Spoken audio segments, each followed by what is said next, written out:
Hello and welcome to On the Record, a debate-style television talk show where Bahamians will find the balanced, true and open debate they've been looking for.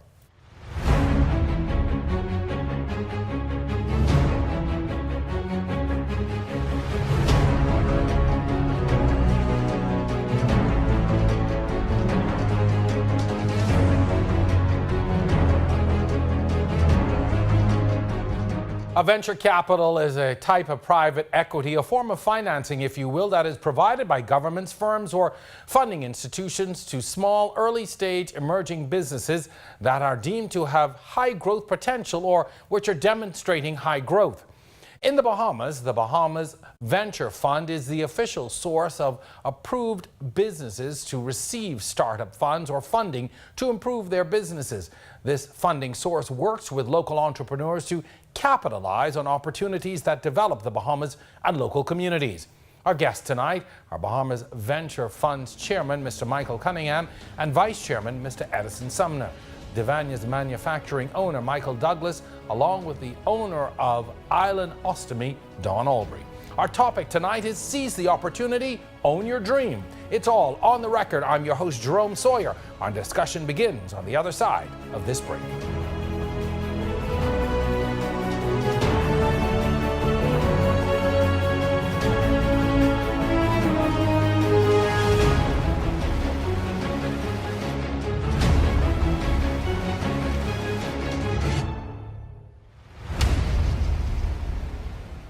Are you coughing, sneezing, having headaches, respiratory issues, allergies, or itchy skin? Toxic mold may be the problem. Clear Solutions Plus can help. Certified best in the Bahamas, specializing in mold removal, water damage restoration, AC duct cleaning, and more. Call Clear Solutions Plus to schedule an inspection for your home or office at 677-3138 or 427-3138. Open 7 days at the Mount Royal Plaza. Clear Solutions Plus certified mold removal. Visit our website. We are your solution to indoor air pollution. Are you ready for hurricane season?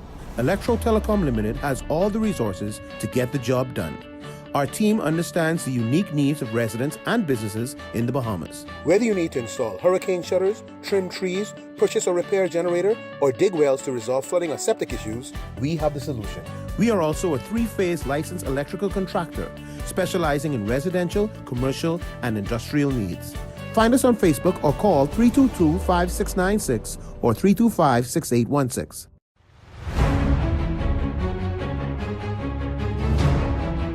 Welcome back to On the Record. Our guests in the first half of this show to explain the intricacies of the fund are Michael Cunningham, chairman of the Bahamas Venture Fund and general manager of the Bahamas Fire and Welding Company, as well as vice chair of the same, Edison Sumner, who's the CEO of the Bahamas Chamber of Commerce. Gentlemen, welcome. Tonight we're discussing Seize the Opportunity, Own Your Dream. Now, I have to tell you this, that this really is the kind of show where we get into a lot of debate about national issues, things affecting the country. But we thought this was important for a number of reasons. I think it's so very timely because we would be coming off probably one of the most contentious debates on the national budget that we've ever seen, and the fallout from that, and that even continues to this point. But one of the things that this budget speaks to is this issue of funding businesses, etc. And that's really important because in any economy, people will tell you that it is the small and medium-sized businesses and businesses in general that help to fuel the economy. So we thought this would be a good opportunity to talk about that segment of our economy and really what is needed to help that segment to grow. So let's first of all talk about what is the Venture Capital Fund. It sounds like something you hear on Wall Street or you hear in big financial discussions that the average person has no clue about. Yeah. So let's begin by talking about what that is, first of all. Well, the Venture Fund itself has been around since 2005. It was first started with seed funding of some $1 million on an annual basis. We've not been consistently getting the $1 million. But we have... Have you been getting more? No, not more. Actually less. 1 year in particular, we only got like $280,000. Oh, wow. But it was put in place really to assist and help small and medium-sized businesses, SMEs, that were having challenges in securing financing from the traditional financial institutions like banks and insurance companies, etc. And these funds were extended to entrepreneurs with unique business ideas, high risk, who were seeking funds $50,000 up to $200,000. Initially, it was 50 up to 100, but we extended it up to $200,000. And it's not only for small and medium-sized businesses in New Providence, it also was extended throughout the Family Island. In the first 2 or 3 years, we've had some serious challenges, as you know, around 2008 when we experienced a recession, etc. A number of the businesses went under. But as in the last 3 years, we have seen an upward swing in a number of persons coming to the fund for funding, and we're seeing a lot of success stories. In fact, we've experienced about three companies that have already redeemed their shares. They would have initially received funding in the form of equity. Interesting. Now, one thing you pointed out that I find very interesting, you said unique and high-risk businesses. Yes. It would seem almost to go against what would be a traditional lending policy. I mean, when financial institutions look at things, like low risk is something, you know, that speaks favorably. Yeah. And then when you talk about unique, I would think that you would look at things that are probably tried and tested. But in this instance, you're going against would be the traditional, I guess, attributes of somebody who would make a good, someone who would be in the category of who you'd want to lend to. Okay, when you look at unique, and I'll give 2 examples, right, that is commonly known throughout the island itself. If you look at the striping company, that's unique. Bahamas Striping. Right, that's different. Then you look at the shredding company, that's unique. Sunrise Shredding. Right, Sunrise Shredding, right. And those two companies are unique. Then you look at technology. We've done one recently up to $200,000, and this is a unique opportunity as well, right? But when we look at unique ventures, we're looking at high risk and we're looking at possibly high return or losing everything. Some cases we have lost everything, right? In some cases we have got up to 17, 18% return. But the other side, I'm just stunned by you said lost everything. That's okay. That's the nature of venture capitalism. Okay. Right? Venture capitalism is the kind of structure where you take a lot of risk, right? It's not a risk-averse kind of approach to getting investments done, unlike some of the traditional investment funds. So with venture capitalism, you really go all in, right? And you expect that some of the projects you will win on, but there will also be some losses. But hopefully the ones that you do well on will compensate for the ones that you have not done so well on. So the idea that the chairman talked about with regards to the uniqueness of some of these kinds of ventures, it really is the case that the venture fund will take on the kinds of risks that traditional lending institutions will not take on. And that separates us from other funding sources. I'm glad you said that. A bank will lend you $50,000 for a car, but won't give you $5,000 for a business. I mean, and that's the reality. That's correct. Of the life that we're in, and it's very discouraging. It's extremely discouraging. And I guess the next question then is this funded solely by government, or are private entities involved in helping to fund as well? Presently, it's funded 100% by government, all right? Which wouldn't account for why sometimes you get the 200,000 as opposed to the million. Okay, I'll just put it up there. But okay, go ahead. Yeah, it's solely by government. It's funded solely by government, right? And we are still looking at private entities to partner with us at some point in time, right? But we're trying to get to the point where the fund itself, our balance sheet itself, would be attractive enough for private entities, right, to put monies into the fund itself and be a part of the whole process. Now this year you're getting how much is in the fund this year? I think that is it 8? Well, the government set aside, I think it's up to $5 million for small business funding, right? And the venture fund is going to be a part of that. Okay, so it's a part of the $5 million. You don't get the full $5 million. Well, I hope you would get the full $5 million. Hopefully. No. So I guess when I ask that, you know, is that sufficient for what is needed and for the demand that is out there?